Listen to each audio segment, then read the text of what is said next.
neoconservatives who have taken control of both our Republican and conservative parties for so many years that we observe little difference in policy regardless of which party sits in the White House?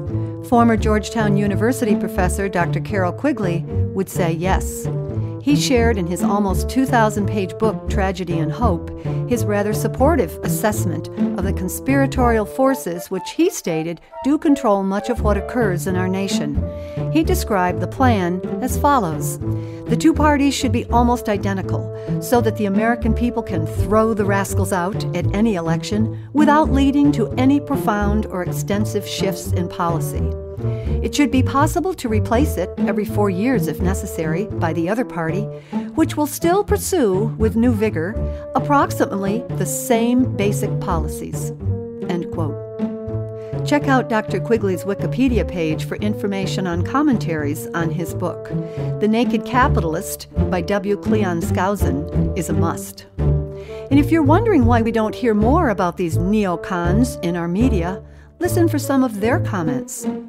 Richard Salant, former president of CBS News Division, said, "Our job is to give people not what they want, but what we decide they ought to have."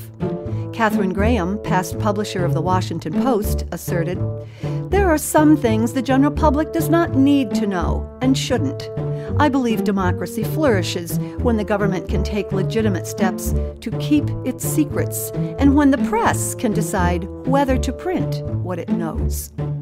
William Colby, former director of the CIA, stated, "The CIA owns everyone of any significance in the major media." Former U.S. Congressman from Texas, Oscar Callaway, entered into the congressional record as far back as February 9, 1917, how just 2 years prior, the large corporations, bankers, and conglomerates of his day purchased control of the 25 most influential newspapers in the country in order to regulate information considered vital to their interests.